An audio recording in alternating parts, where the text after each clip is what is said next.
I sat in the kitchen, the coffee long gone cold in my hands, when their whispers sliced through the silence like broken glass. Finally, Dad's gone. We'll get it all. My sons. The same boys I carried, fed, clothed, loved, plotting their inheritance while his folded flag still sat on the mantel. They thought I was too old, too soft, too broken by grief to fight back. But I heard every word, and that day I buried more than my husband. I buried their place in my will. We're about to begin, but if you'd like, share where you're joining from. It reminds me this story doesn't echo into silence. It lands somewhere real. Drop it in the comments, and don't forget to subscribe. The morning after the funeral had left the house heavy with silence, yet that silence was broken not by mourning, but by a hurried whisper that sliced through her chest like glass. Her hands wrapped around the coffee cup she'd abandoned an hour earlier. The porcelain had gone cold, the bitter surface untouched. The kitchen smelled faintly of reheated ham and funeral casseroles, their foil covers stacked in uneven towers on the counter. Outside, a lawnmower hummed faintly down the street, an ordinary sound in a world that was no longer ordinary. Finally, Russell's voice hissed, sharp and triumphant. Dad's gone. We'll get it all. Elaine didn't breathe. The words clamped themselves to her memory, every syllable branded into her mind. The sound of his laugh followed, hollow and ugly, so unlike the boy she had once carried on her hip. The child who once cried when a bird flew into a window. That child was long gone. Grant's lower tone joined, polished but no less cruel. We'll need to move fast. Before she does something stupid with it, their footsteps shuffled, the boards creaking with their weight. She could picture them leaning close, their suits still wrinkled from the day before. Ties loosened, already slipping into calculation, while their father's folded flag still sat untouched on the mantel. Then Allison's voice drifted in, sweetened with mock concern. Just make sure she doesn't blow it all first. Keep her steady until the paperwork's in order. Elaine's jaw clenched so tightly she thought her teeth might crack. She did not move, did not lift her eyes from the coffee cup. To them, she was an old woman half dozing in her kitchen, worn down by grief. But in truth, her mind was sharpening with every word. A faint metallic click reached her ears, Russell's belt buckle as he adjusted it. The same sound she remembered from childhood mornings when he came clattering down the stairs late for school.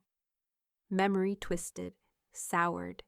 She pressed her thumb against the chipped edge of her mug until it hurt, grounding herself. She stayed still until their footsteps receded. Then, moving slowly, she reached for the leather ledger resting on the counter. It was David's, lined with neat handwriting from decades of bills paid, crops tallied, accounts balanced. The ink of his steady pen was still visible where his hand had pressed too firmly. Elaine turned to a fresh page, smoothed it flat, and in her careful script she wrote, "Finally, Dad's gone." "We'll get it all." She underlined it once, then twice. The sound of her pen scratching across the paper seemed louder than their whisper had been. She closed the book and slid it back into its drawer, her movements deliberate, as if sealing away evidence that might be called for later. The clock on the wall ticked loudly, each second pulling her further from the woman they believed her to be. She rose, rinsed the untouched coffee down the drain, and placed the mug neatly on the rack. Her hands did not shake. Not anymore. A knock at the back door startled her. She turned to see Ruth Wynne standing there, holding a foil-covered loaf. The sight of her old friend, hair pinned, cardigan buttoned, eyes softened with sympathy, nearly undid the composure Elaine had fought to keep. Ruth stepped inside, the smell of banana bread following her, warm and sweet against the chill that lingered in the kitchen. She set it down on the counter, then turned. Her gaze met Elaine's, sharp as if she could read everything in the lines of her face. "What happened?" Ruth asked softly. Elaine's lips parted, but no words came. Her hand drifted to the ledger drawer, pressing against it without thought. Ruth's eyes narrowed, studying her friend's expression with a familiarity born of 50 years. She reached across the counter, covering Elaine's hand with her own. The slam of the screen door down the hall made both women glance toward the sound. Russell's laughter carried faintly from outside, careless, victorious. Ruth's jaw tightened, and when she looked back at Elaine, she no longer saw grief alone. She saw something else taking shape, something steady, deliberate, and quietly dangerous. Elaine set the good china on the table, her movements as smooth as if she were rehearsing for company rather than surviving the second day of widowhood. The house still carried the faint smell of lilies from the funeral service, mixed with starch from freshly ironed shirts hanging over chairs. Her sons stood in the doorway, their faces composed into masks of sympathy that almost looked real if you didn't know better. She knew better. "Mom," Russell said, his tone firm, rehearsed, the kind of voice he used in board meetings. "We should talk about next steps." She lowered the teapot onto its stand, steam curling into the air. Her eyes lifted briefly to meet his, then drifted away, calm, unreadable. "Of course," she said softly, as if she hadn't heard the whispers the morning before. Grant stepped inside, hands clasped as if he were entering a negotiation instead of his mother's kitchen. "The accounts," he began, his voice polished with false patience. "It might be best if I manage them for now, just while things are emotional." Elaine folded her napkin in her lap, pressing the corners sharp. She nodded once, as though the idea was reasonable, as though she hadn't already decided exactly how little they would manage from here on out. "That's thoughtful," she murmured. The words as light as tissue paper. Russell leaned forward, his smile tight. "And the house. Just to test the market. Houses on this street are going high. It doesn't hurt to list it, see what kind of offers come in." Her hand trembled only enough to make the silver spoon clink gently against the saucer. She set it down, folded her fingers together, and looked at them as if considering. She said simply, offering no more. The silence stretched. Allison, perched beside Grant with her perfect posture, broke it with a bright laugh that didn't belong in a grieving home. "They just want to make sure you're comfortable, Elaine," she said, her tone dripping with performative sweetness. "So much to think about after all these years." "It can be overwhelming," Elaine smiled faintly, the kind of smile that could be mistaken for gratitude but was really armor. She glanced across the table at Ruth, who had been sitting quietly, hands folded, eyes narrowing slightly with every word spoken. Ruth's silence was not passive. It was a ledger, tallying, recording. After the conversation wound down into empty reassurances and hollow embraces, the sons left with their wives, leaving behind the faint scent of cologne and entitlement. Elaine stood at the sink, rinsing a teacup until the porcelain was nearly scalding her hands. When the door finally shut, Ruth remained at the table, her cardigan buttoned, her gaze steady. "You wrote something down yesterday," she said. It wasn't a question. Elaine dried her hands on a towel, walked to the drawer, and slid out David's ledger. She flipped to the page, her handwriting neat, the words stark against the lined paper. She turned it toward Ruth. Ruth leaned in, reading aloud under her breath. "Finally, Dad's gone. We'll get it all." Her lips pressed into a thin line, then she looked up. "Want a lawyer?" The question hung between them like a lit fuse. Elaine closed the book, her expression calm, but her heart steady with resolve. "Yes," she said, voice low but unshakable. That night, after Ruth had gone home, the house lay quiet. Elaine sat at David's old desk, the smell of cedar and paper rising from its drawers. She pulled the county directory closer, her fingers tracing down the list of names. Her eye stopped on one, Benjamin Ortiz, attorney at law. She picked up her pen, circled it once, the ink sinking deep into the paper, and this time she did not tremble. Elaine drove with both hands gripping the wheel, her knuckles pale against the leather. Knoxville rolled past in shades of brick and asphalt, but she barely saw it. David's old truck still carried the faint scent of pipe tobacco and engine grease. Ghosts of a man who had never once thought his sons would circle like vultures. The office sat on the edge of town, a white farmhouse refitted with brass plates and parking lines. Its porch creaked when she climbed the steps, the sound reminding her of summer evenings long ago when neighbors used to gather there with lemonade. Now it was quiet, professional, the windows polished, the blinds angled to keep secrets. Inside, the air smelled faintly of lemon polish and legal paper. A receptionist with a tidy bun led her to a room where books lined every wall, thick, leather-backed, their spines stamped with gold. The desk was oak, solid and old, and behind it sat Benjamin Ortiz.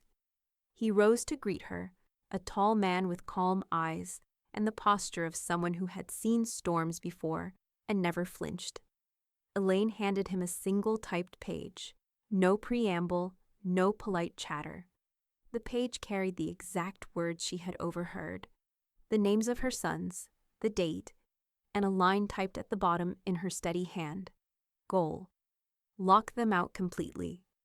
Benjamin scanned it once, then again, his brow lowering. He placed the sheet flat on the desk, fingertips pressing it into the wood as though fixing it in place. "You want a full lockout?" he asked. His voice measured. Elaine folded her hands, her pearl ring catching the light. Tighter than air. His lips quirked, not with humor but with something close to respect. He leaned back in his chair, interlaced his fingers, and began outlining options. A revocable trust. You'll remain trustee while alive. We insert a no contest clause. If they try to challenge it, they forfeit any hope of benefit. Assets retitled into the trust, property, accounts, investments. Beneficiaries reassigned, access frozen. And when the time comes, a successor trustee takes over. It becomes bulletproof. Elaine listened, every word lodging in her mind like nails hammered into wood. The air conditioner clicked on overhead, stirring a faint chill, but her resolve warmed her bones. "What about the land?" she asked. Benjamin leaned forward, sliding a notepad toward her. "That's where we start. Title transfers into the trust's name. From then on, it's not yours as an individual. It's yours as trustee. And only your trustee has power to decide. They can't touch it." Her breath caught, not with doubt but with a fierce relief she hadn't expected. For 50 years she had managed the small details. Groceries balanced to the cent, light bulbs replaced before they flickered out. But this was different. This was war, and she finally had a weapon. "Do it," she said. Benjamin nodded once, already sketching lines on his pad, the scratch of his pen steady, precise. "It'll take filings, signatures, notaries. But once it's done, it's done." He slid the paper back to her with the start of a list. "We'll begin tomorrow. Bring deeds, account statements, anything with your name. We'll lock each door as we go." Elaine folded the list neatly, tucking it into her purse as if it were scripture. She rose from the chair, steadied herself with the back of it, then looked Benjamin squarely in the eye. "I've given them everything in life. They won't get my death too." He inclined his head. "Not a lawyer now, but a witness. Then we'll make sure of it." The farmhouse door shut behind her with a heavy click, and the gravel crunched under her shoes as she crossed the lot. The sun had shifted, casting sharp shadows across the hood of the truck. Elaine slid into the seat, laid the folded list beside her, and exhaled for the first time all morning. By the time she pulled into her driveway, Ruth was already waiting on the porch, her cardigan pulled tight against the breeze. She carried a folder in her lap, her mouth pressed into a line that didn't bode well. Elaine stepped out, her pulse quickening. "What is it?" she asked. Ruth held up the folder, the papers inside crisp, official. "Found this at the recorder's office," she said. "Russell filed a transfer on death deed last year, unsigned, but drafted. He meant to claim the land." The words hit harder than the whisper she had written in the ledger. Elaine reached for the folder, her hand steady but her chest burning with cold fire. Russell hadn't just whispered. He had tried. The folder sat between them like evidence in a trial. Elaine spread the pages across Benjamin's oak desk, her eyes narrowing at the words that confirmed her worst suspicion.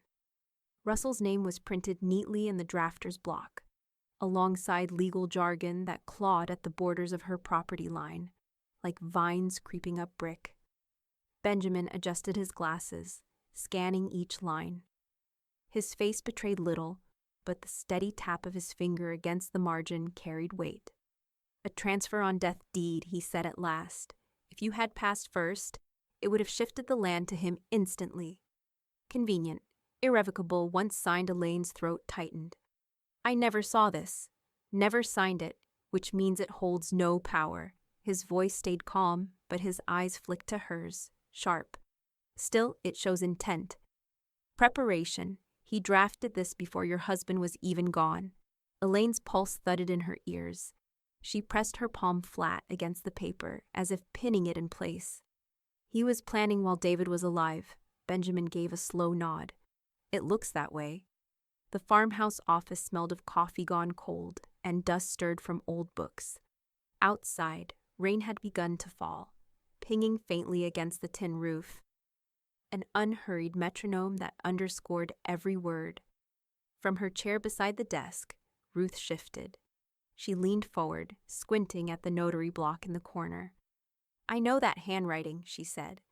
Her voice carried the certainty of someone who had spent half a lifetime behind courthouse counters. That's Carla Dixon's scrawl.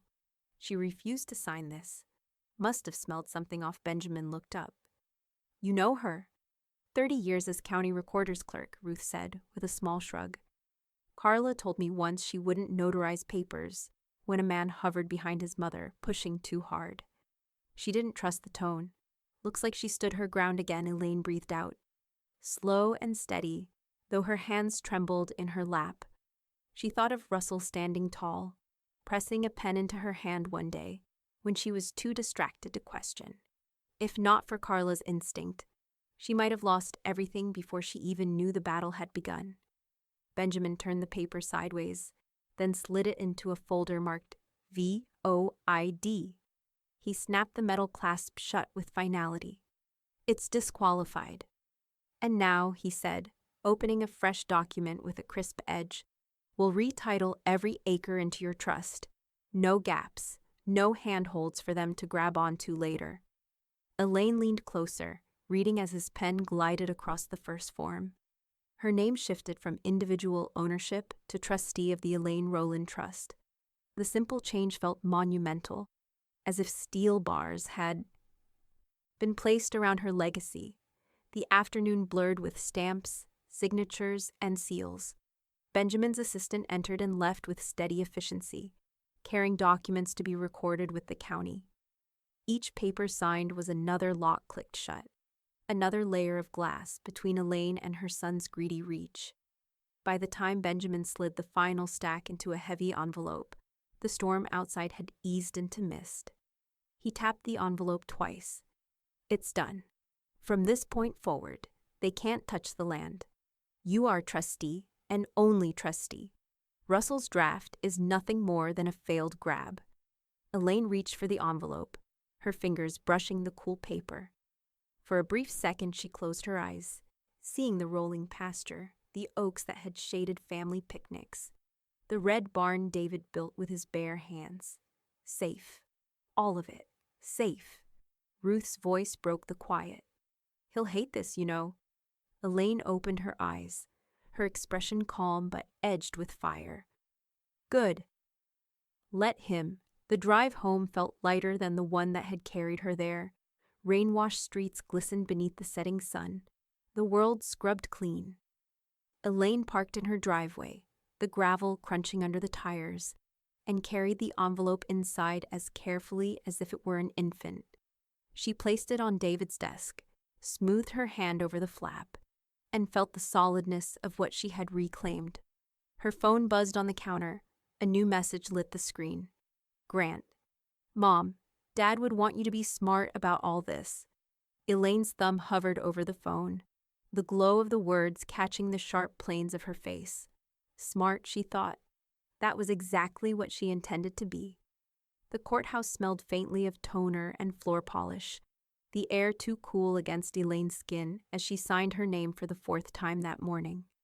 Each signature was slow, deliberate, the ink flowing steady across heavy paper that would decide the fate of everything she and David had built. Benjamin sat across from her, calm and methodical, explaining each page in plain words before sliding it forward. Ruth remained at her side, watchful, her glasses perched at the end of her nose, her pen tapping the table every time Elaine's hand trembled. "This one moves the house into the trust," Benjamin said, turning the document so the line faced her. "From now on, it belongs to the trust, not to you directly. As trustee, you control it entirely." Elaine's pen hovered, then descended with resolve. The paper soaked in her name, erasing any chance of her son selling the roof from above her head. The next document shifted the farmland. The acres that David had worked, the barn painted red by his own hand, the orchard he once insisted would outlast them both. Now they were bound not by memory alone, but by law, out of reach from anyone who had whispered greed in her hallway. When the last account transfer was complete, Benjamin leaned back, interlaced his fingers, and studied her as though measuring a verdict. "It's all inside now. House, land, investments, checking, retirement, every last piece. The trust owns it, and you control the trust." Elaine let out a breath she hadn't realized she was holding. The courthouse clock chimed from the hallway, its echo bouncing faintly off the paneled walls. She felt lighter, as if invisible chains had been cut from her wrists. Ruth leaned close, her voice a whisper only Elaine could hear. "You're a fortress now." But the fortress still needed guards. Benjamin drew out one final form, his tone shifting to solemn. "The successor trustee. When the time comes, someone will carry out your wishes exactly as written. Choose carefully." Elaine's hand did not hesitate. She wrote, "Ruth Wynne," then underlined it once. Her friend's breath caught beside her, but she said nothing, only squeezed Elaine's wrist in quiet acknowledgement. Benjamin added his own name as legal advisor, not trustee, his role to enforce the rules if anyone challenged them. Elaine nodded, satisfied. The balance felt right, personal loyalty paired with professional precision. When Benjamin slid the exclusion page across, the words stung even though she had expected them. Russell Rowland, Grant Rowland. No rights, no claim, no benefit. Her hand steadied as she signed. If they had buried their father's memory under greed, they would not bury her too, but she wasn't finished. She turned to Benjamin with a request. "I want something for David, a scholarship, small, for kids in town who want to study engineering, like he once dreamed of." Benjamin smiled faintly, the first sign of warmth in the day's proceedings. "That we can do. It'll sit inside the trust, under your control. A living legacy." The thought made her chest ache, but not with pain. She pictured David's calloused hands, the way he used to measure boards twice, cut once. Students could carry that discipline forward long after her sons' names were forgotten. Finally, she reached into her purse and withdrew a folded sheet of stationery, her own handwriting stretched across it in black ink. She slid it across the desk. "This goes inside. To be found when they try to challenge me." Benjamin unfolded it and read aloud quietly. "My sons buried their father and then buried my respect." No one spoke for a long moment.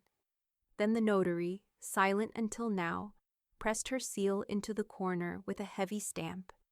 The gold emblem gleamed against Elaine's words, sealing them beyond erasure. Elaine sat back, closed her eyes, and let the tears fall. Only once. They rolled warm down her cheeks, fell onto her lap, and then stopped. She would not weep for this again. By the time she stepped back into the sunlight, the courthouse behind her, her resolve felt sharper than the autumn air. The papers in her bag were heavy, but the weight was a shield, not a burden.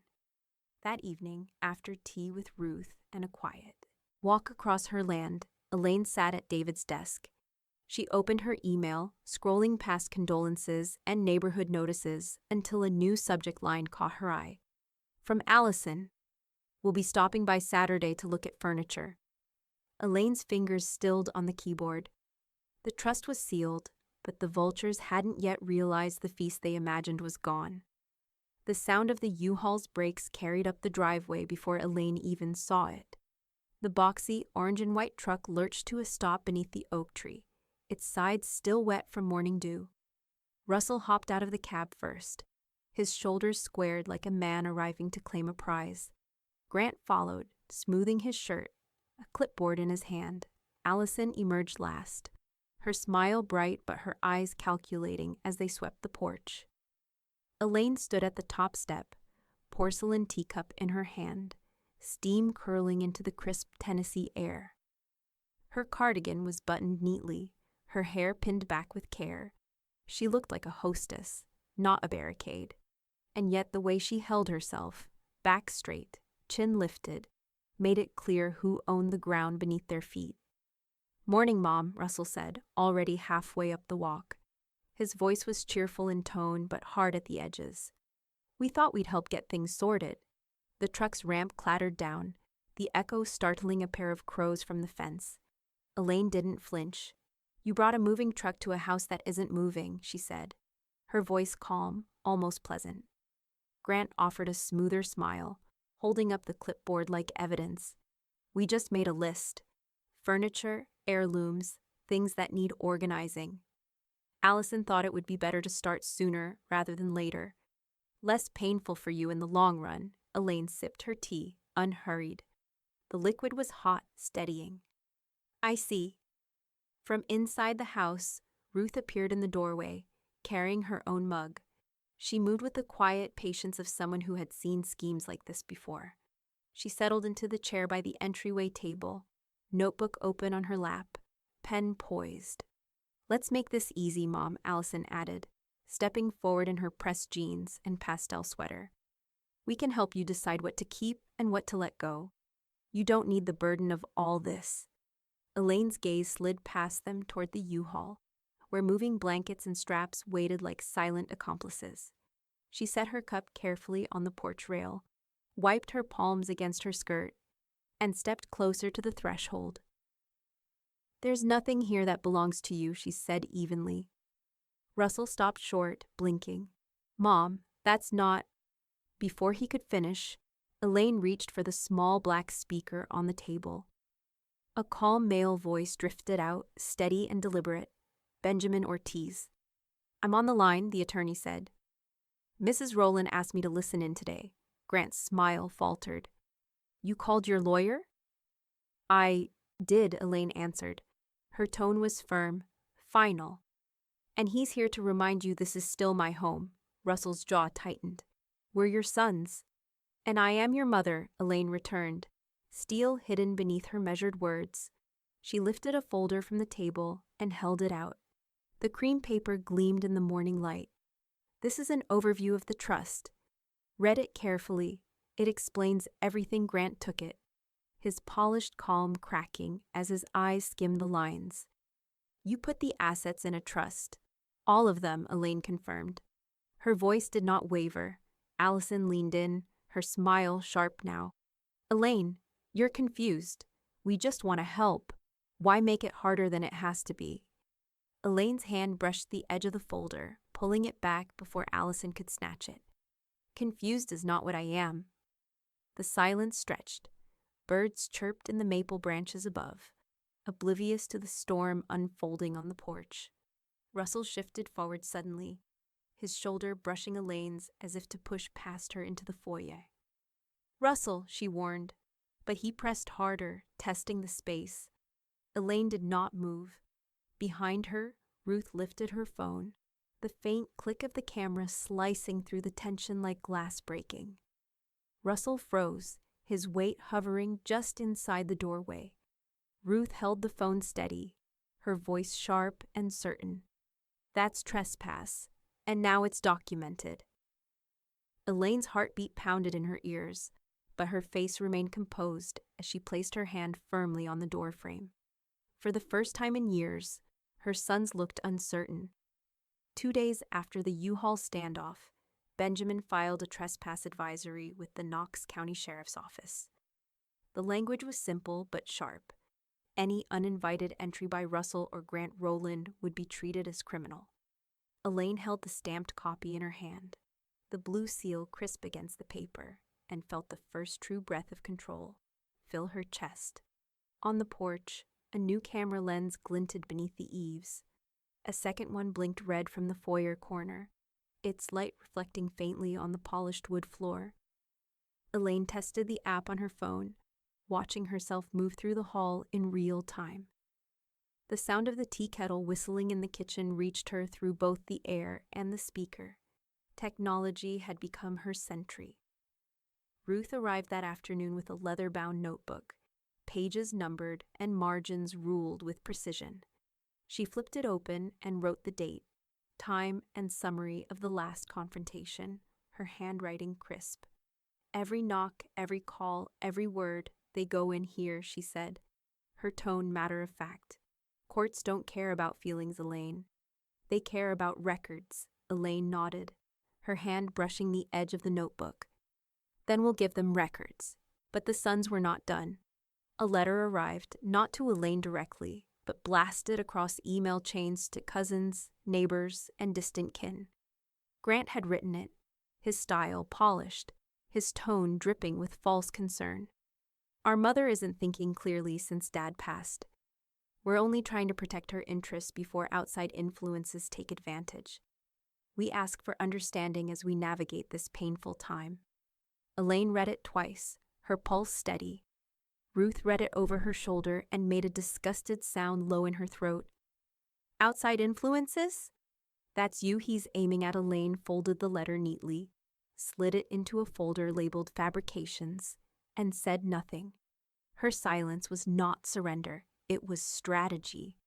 Instead of penning rebuttals, she signed more trust amendments with Benjamin, tightening definitions, closing loopholes, sealing every crack they might slither through. Each signature felt like a nail hammered into the coffin of their schemes. At the post office, she requested a new P.O. box. The clerk handed her a small silver key, the kind that jingled against her house keys with unfamiliar weight. Elaine turned it in her palm, thinking how odd it was that safety could be distilled to something so small.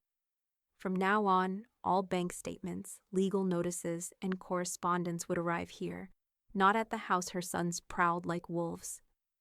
Nights grew quieter. Cameras captured nothing but raccoons crossing the porch, Ruth's steady visits, and the occasional delivery truck. Yet Elaine felt their presence like static in the air, the way the woods sometimes grew still before a storm. Her sons had retreated, but not for long. She knew them. They were regrouping, plotting. One evening, the phone rang while Elaine sorted papers at David's desk. She let it go to voicemail, her instinct wary. Moments later, Benjamin called on the other line, his tone clipped but calm. "Elaine," he said, "the bank flagged a call.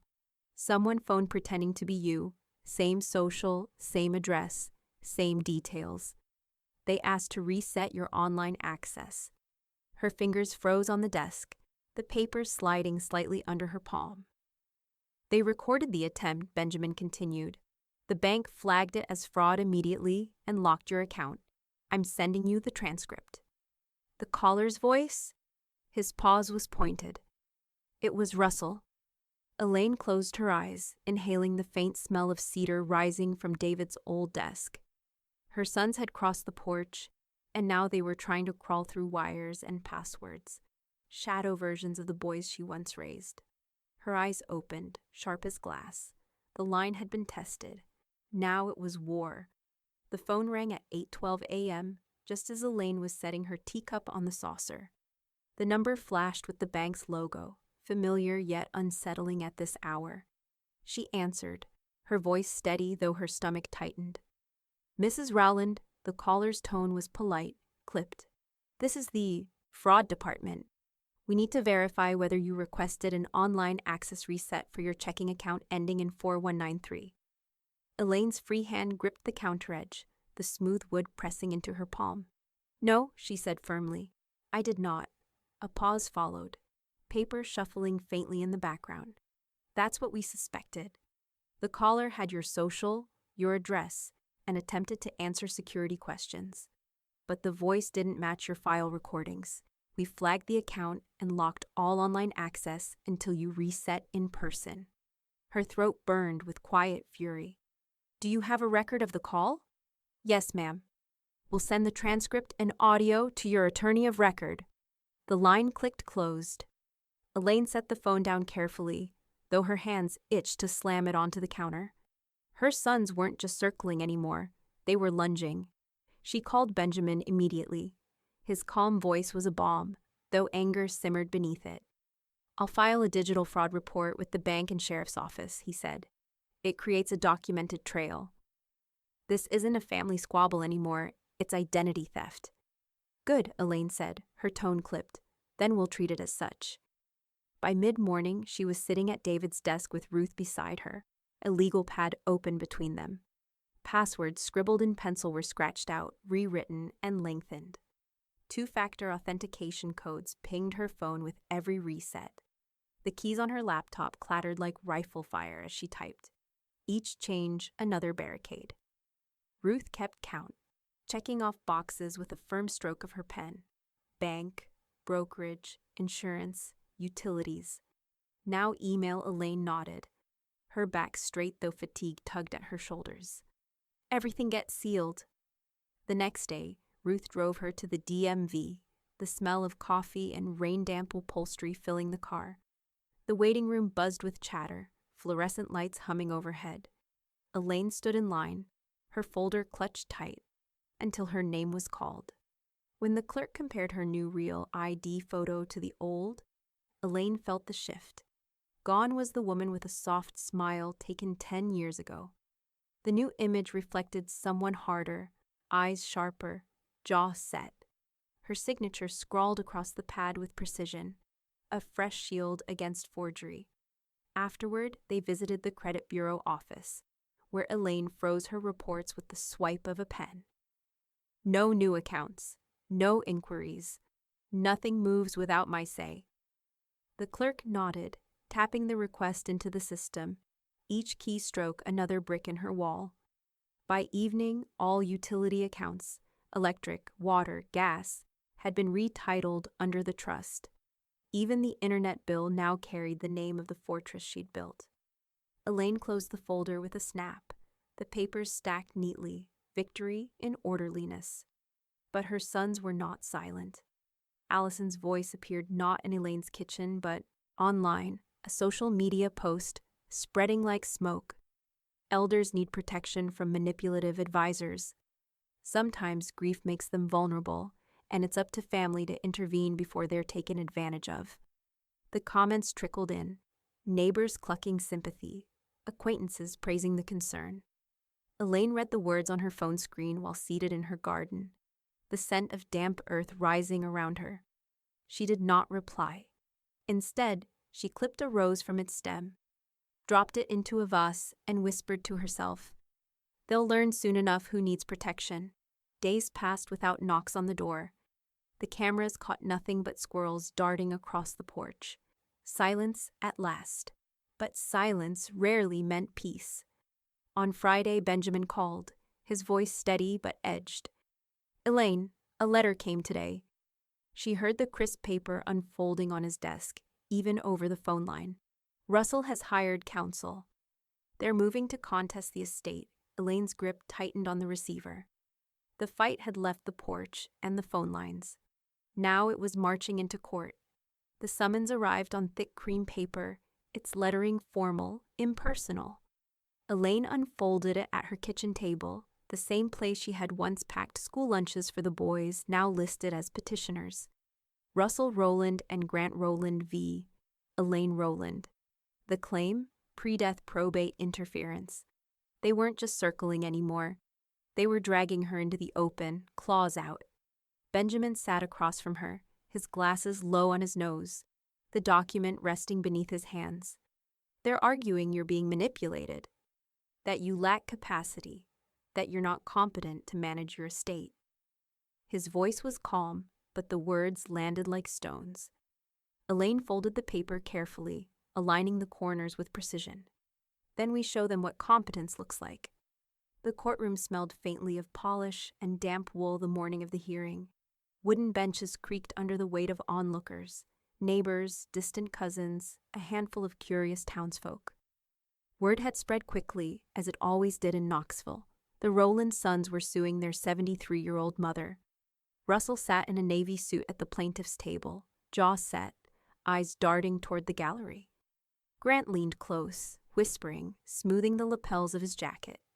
Allison perched behind them, pearls gleaming at her throat, her smile practiced for sympathy. Elaine walked in slowly, Ruth steady at her side. Her black dress coat was buttoned, her steps deliberate. Benjamin carried the thick binder of documents, his expression neutral, his stride purposeful. Judge Halverson presided from the bench. A man with white hair combed precisely, his eyes sharp behind rimless glasses. He scanned the docket before lifting his gaze. Counselors, parties, let's hear the arguments. Russell's attorney rose first, voice smooth but urgent. Your Honor, our clients seek only to protect their mother. She has been unduly influenced by an outside advisor, and her mental capacity is in question. The transfer of all assets into a trust suggests decisions not of her own making. The words echoed in the chamber, and a few heads in the gallery turned. Elaine's spine remained straight. She clasped her hands in her lap, her thumb running once across the pearl ring David had given her 50 years ago. Benjamin rose next.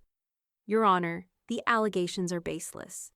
Mrs. Rowland's trust was established voluntarily, with full mental capacity evaluations completed by her physician and an independent neuropsychologist.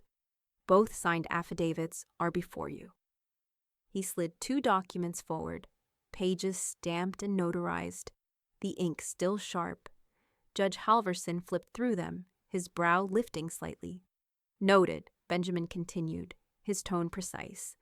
Every signature was witnessed, every filing legal. This is not interference, it is foresight. Her property, her accounts, her decision, Ruth was called as a witness. She walked to the stand, the click of her low heels echoing on the tile. Under oath, her voice was steady. I've known Elaine Rowland for 50 years. She remembers details better than anyone I know. She chose this path herself, calm, deliberate, and clear. In my opinion, she's more lucid than her sons have ever been. A ripple of low laughter spread in the gallery before the judge tapped his gavel lightly. Russell's face flushed, his jaw clenched tight. Elaine was sworn in last. She stood tall, hands folded, and answered each question with calm precision. Her voice didn't shake, even when Russell's attorney pressed about her memory of dates, amounts, and names. She recited them all, flawless, exact, undeniable. By the end, silence filled the room, thick with inevitability. Judge Halverson set the papers aside, his voice measured but final. The trust stands. The petition is dismissed, with prejudice. This court will not entertain further challenges. The gavel cracked once, sharp and final. Russell slumped back in his chair, fury tightening his mouth. Grant rubbed his temple, Allison whispering quickly in his ear. Elaine walked out with Ruth beside her, Benjamin carrying the binder closed. The sun outside was sharp and bright, the courthouse steps ringing under her heels. That night at her desk, Elaine opened her journal. On the fresh page, she wrote one line in neat script. I chose myself. The ink was barely dry when her phone buzzed on the desk. A text from Maya, her granddaughter at college. Why are they saying you disowned us? Elaine's hands stilled on the journal. Another battle had already begun. It began with whispers on Facebook and Instagram. Words dressed as concern, but sharpened like knives. Grant's post appeared first. A black and white photo of his father with a caption. Mom isn't herself anymore. Grief can cloud judgment. We're doing everything we can. To protect her, Allison followed with a longer note, her smile faint in the profile picture beside it. When elders decline, it's heartbreaking, especially when outside influences isolate them. We only want to make sure Mom is safe and her legacy isn't taken from family. The words spread like spilled oil. Cousins forwarded screenshots. Neighbors stopped Elaine at the grocery store, their eyes full of questions, pity disguised as politeness. At church, she heard whispers from the back pew. Poor Elaine, she's not thinking clearly. She kept her head high, her voice calm. If they wanted to paint her as weak, she would answer with the opposite. That evening, she sat at David's desk, the lamplight golden on the wood. She pulled out the trust binder, slipped copies of the signed pages into a manila envelope, and tucked in a typed letter addressed to her granddaughter. On the last page, she pressed record on her phone and spoke, her voice steady, measured. Maya, this is your grandmother. You'll hear things said about me. I want you to know the truth. I made choices clearly, legally, and with strength. I am not weak. I am not lost.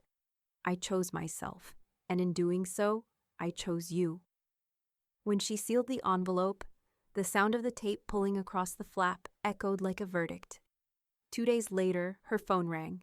Maya's voice cracked through the line, tears in it, but also steel. Grandma, I got your letter. I listened. I read it. I'm proud of you. I don't care what they say. I know you're strong. Elaine closed her eyes, her hand pressed against her chest, where her heart thudded, not with fear, but with gratitude. Thank you, sweetheart. That's all I needed to hear. The storm outside raged on, but inside, she felt a thread of peace. Later that week, Elaine invited a handful of friends to dinner. No family, only those she trusted. The dining room glowed with candlelight, the scent of roasted chicken and rosemary filling the air. Crystal glasses clinked, laughter rose from the table, and for the first time since David's funeral, the house felt warm again. Ruth lifted her glass, her hand steady as she met Elaine's eyes. To chosen legacy, she said, her voice ringing clear, because legacy isn't who takes from us, it's who stands with us. Elaine felt tears sting her eyes but didn't let them fall. She raised her own glass high. To chosen legacy. Benjamin arrived the next morning with documents tucked under his arm. Cease and desist letters, he explained, sliding copies across the kitchen table, addressed to both Russell and Grant. They'll understand quickly. Keep spreading lies, and they'll face legal consequences. Elaine read them carefully, each line bold and uncompromising. She signed the bottom of each with a flourish, her name firm, her resolve unshaken. For the first time in weeks, she slept deeply that night, the cameras outside recording only wind pushing through the trees. But peace never lasted long. Near midnight, a thud shook the porch. The sound of heavy boots clattered against the steps, followed by an angry rattle at the screen door. Elaine sat up in bed, her heart hammering. The security feed on her phone lit up. Russell swaying, his face red, his words slurred as he shouted at the door. Russell's fists pounded against the wood until the frame rattled, his shadow thrashing across the porch light. On her phone, Elaine watched the camera feed, the blue-white glow flickering against her face. His voice slurred, words tumbling over each other like rocks in a landslide.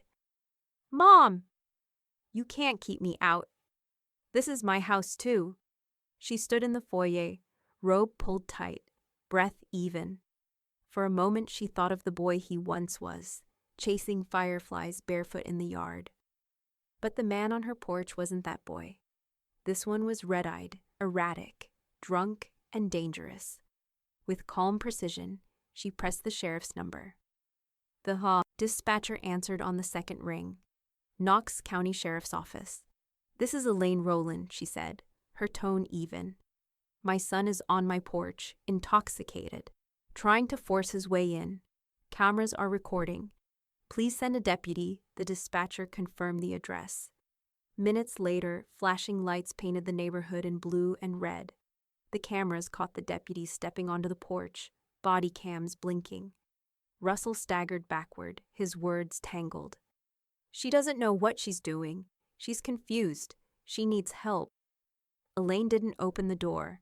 She watched from the camera as the deputies separated him from the entrance, voices calm but firm. One officer glanced up at the camera lens, then gave a small nod, as if to reassure her that she had done the right thing. Russell was not arrested, but the incident was logged, body cam footage preserved. The deputies warned him clearly, one more outburst and charges would follow. He stumbled back into the darkness, his protest swallowed by the night.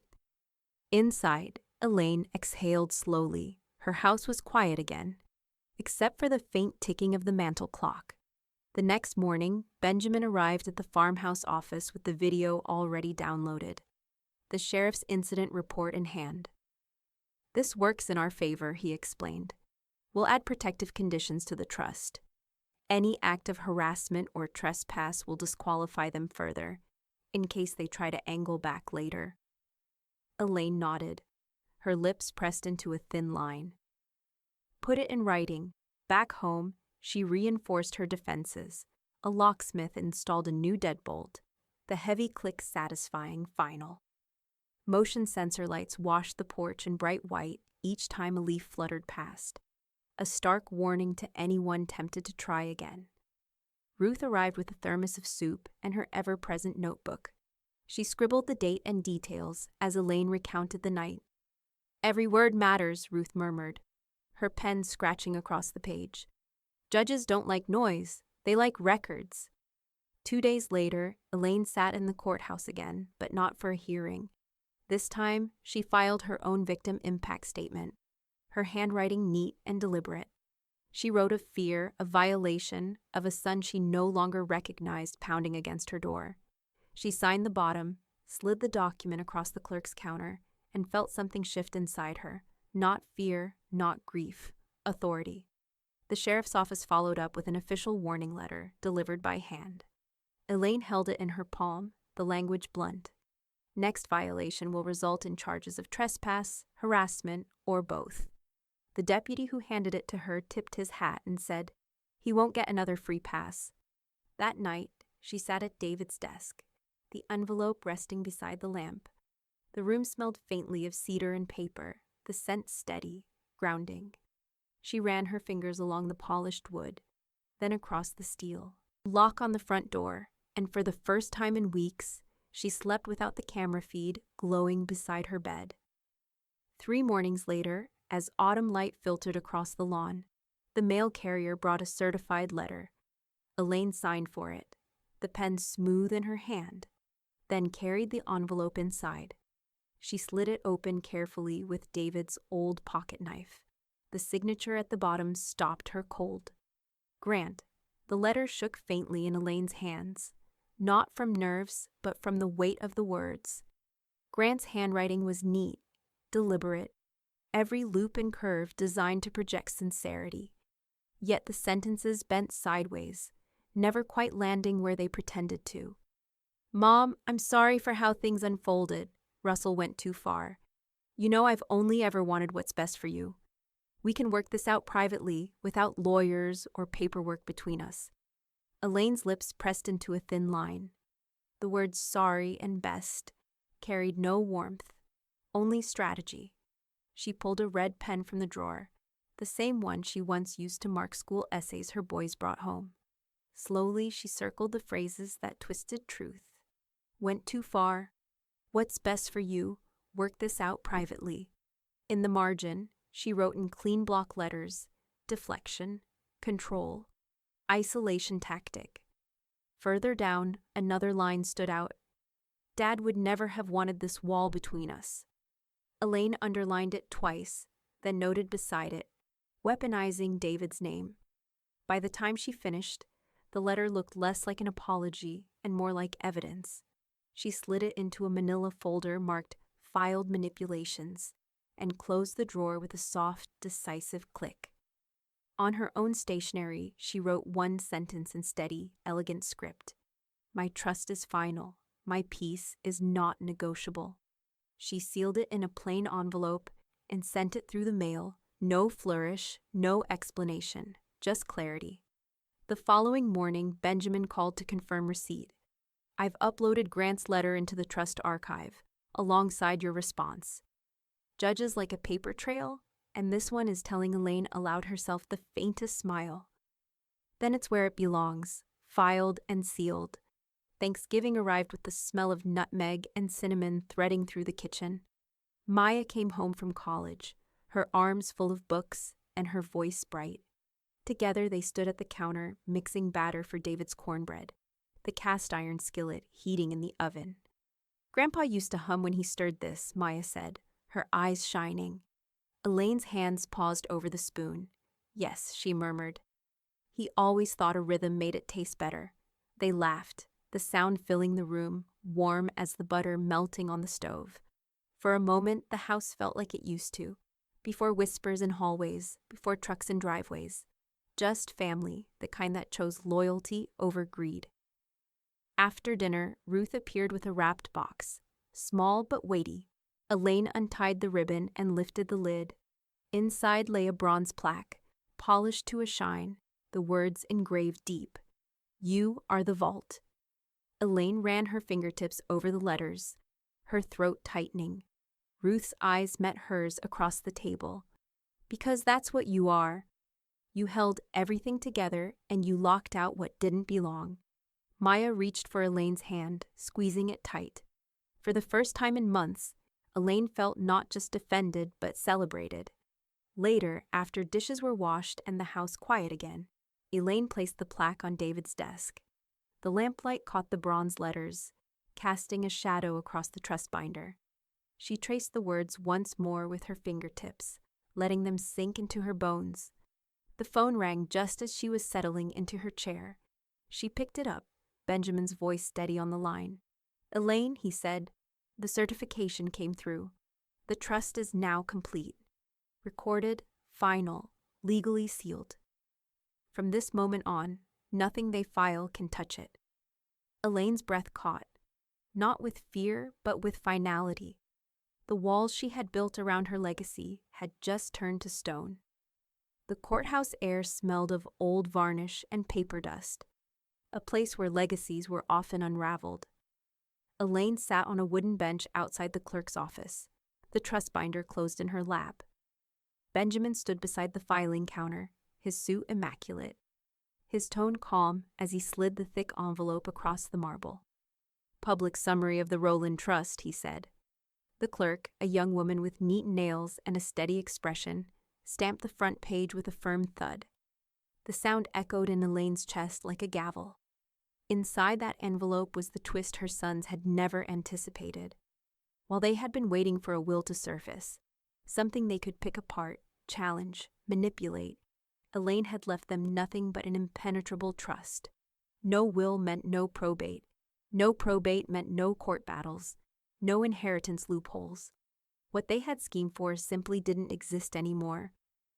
Benjamin returned to her side, the stamped copy in his hand. It's recorded now, he said. Public. Irrevocable. And your old will? Null. It carries no weight. Elaine smoothed the fabric of her skirt, a small smile tugging at her lips. So the thing they were waiting on was smoke, Benjamin finished. Ruth chuckled softly from her seat across the hall. They'll choke on it when they find out. The ripple effect was immediate, with the old will voided. Survivor benefits from David's accounts and pension flowed seamlessly into the trust. Elaine didn't just hold the fortress now. She had fortified it with fresh stone. That evening, Benjamin handed her a new envelope. This one bore Maya's name in careful type. This is the inclusion letter, he explained. Confirms her as a future beneficiary under your conditions. Not because she's owed, but because you chose. Her Elaine sealed it with wax, pressing David's old initial stamp into the crimson circle. When Maya opened it 2 days later, she called instantly, her voice breaking through static with tears. Grandma, you trusted me. Elaine held the phone close, her throat tight. I didn't just trust you. I wanted you. That's different on the other end, Maya sobbed softly, her relief raw and unguarded. I promise I'll honor it. I'll make you proud. You already do, Elaine whispered. In the weeks that followed, Ruth and Benjamin moved through trust operations with methodical precision. Ruth tracked property records with her practiced eye, ensuring every deed bore the trust's name. Benjamin managed the financial transfers, his calm explanations steadying every step. Elaine watched them like a conductor watching an orchestra, two trusted allies turning her resolve into a symphony of permanence. Every click of a notarized stamp, every line of a ledger entered, felt like another lock set against betrayal. By early December, the trust was not just sealed, but breathing, alive in motion. Bills paid under its name, accounts consolidated, the scholarship fund in David's honor already forming in a separate portfolio. Elaine had built something bigger than herself, bigger than her son's ambition. The Rowland Trust was no longer an idea. It was law, living in every corner of her life. But the silence from Russell and Grant didn't last. Elaine knew them too well. Schemes don't end with one defeat. The first crack came not in her mailbox, but online. Allison's profile glowed with a new post, her picture flawless, her tone dripping with righteousness. Legacy isn't money. It's who tells the story. Comments began to trickle in. Friends, acquaintances, strangers aligning themselves not with law but with narrative. Allison wasn't contesting documents. She was contesting history itself. Elaine stared at the screen, the words sharp as glass. The trust had locked away the assets, but stories? Those could still be stolen. The house was quiet when Elaine sat down at David's desk, the old lamp humming faintly above her. Outside, frost coated the grass in silver, but inside, the air smelled of ink and paper, warm with memory. She pulled a fresh sheet from the drawer, smoothed it flat, and began to write. The title came first, simple and sharp. How I Chose Myself After a Funeral. For 2 hours, her pen moved steadily, the words spilling not from anger, but from clarity. She described the moment she overheard the whisper. Finally, Dad's gone. We'll get it all, she wrote of the ledger, where she had captured their greed in black ink, of the lawyer in the farmhouse office, calm as he built walls tighter than air, of the trust, the cameras, the trespass warnings, the sham apologies. She didn't name names. She didn't need to. The story carried its own weight, its own rhythm, like a steady heartbeat.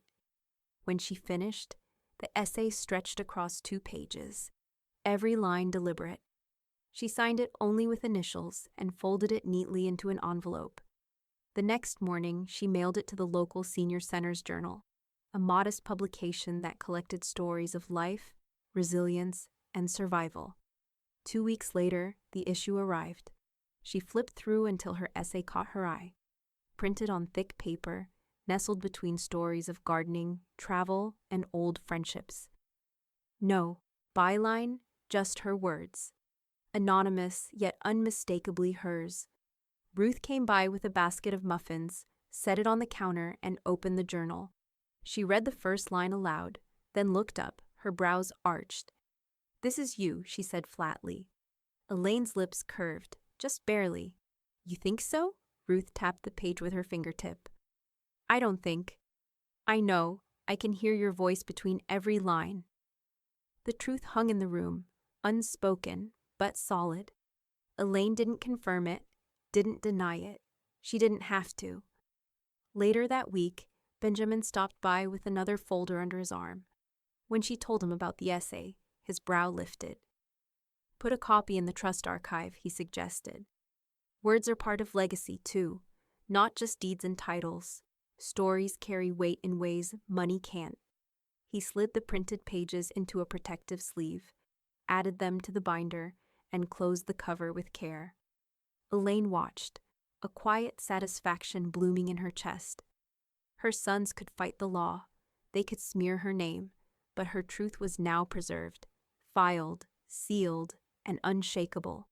Maya called the following weekend, her voice bright with excitement. "Grandma, I started an essay for a scholarship application. I'm writing about you, about courage and choice, about building a life that doesn't bow to anyone else's demands." Elaine sat in her chair by the window, the winter sun spilling gold across the floor. She closed her eyes, listening, the words washing over her like music. "Write it," she said softly, "and make it yours." Maya laughed, breathless with energy. "I will. You gave me the courage to." That night, Elaine walked her land. Frost crunched under her boots, the air crisp and sharp. She paused by the barn, the red paint peeling, the boards weathered but sturdy. Her breath formed clouds in the air as she looked across the acres. Every inch protected, every tree and fence post safe inside the fortress of her trust. For the first time since David's passing, she felt not only grief and resolve, but wholeness. Alone, yes, but fully whole. Back inside, the house was warm again, the scent of wood polish and rosemary lingering in the air. She poured herself a cup of tea, sat at David's desk, and let her fingers trace the spine of the binder.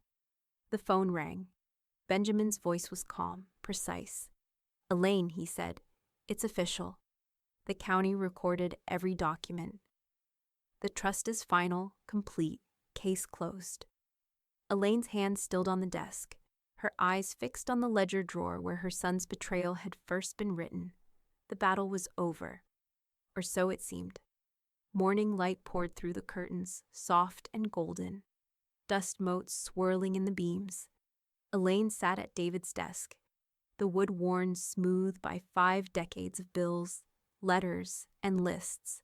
The ledger lay open in front of her, its ruled pages covered in her handwriting, neat columns, careful notes, every signature accounted for. What had once been a book of household balances had become her war journal, the record of how she had outmaneuvered her own sons. To the right of the ledger sat a framed page, the first sheet of the trust, bold lettering declaring the Elaine Rowland Trust, sealed and recorded. Beside it, David's photograph in its brass frame. His eyes looked out calm and steady, as if even in death he approved of the fortress she had built. Elaine traced the edge of the frame with her fingertip. "I did it, David," she murmured. "I kept it safe." Behind her, the kettle whistled low in the kitchen.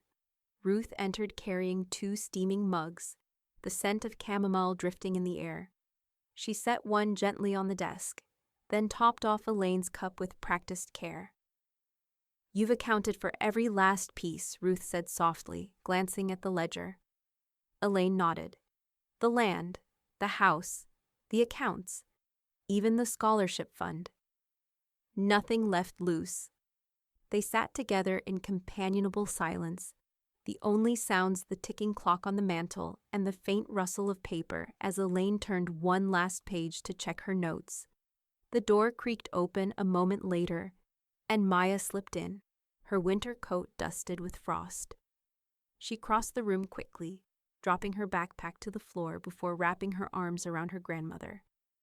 Elaine stiffened at first, then let herself melt into the embrace. Maya's warmth, her youth, the smell of shampoo and cold air, it all filled the hollow space that betrayal had carved. "You did it," Maya whispered against her shoulder.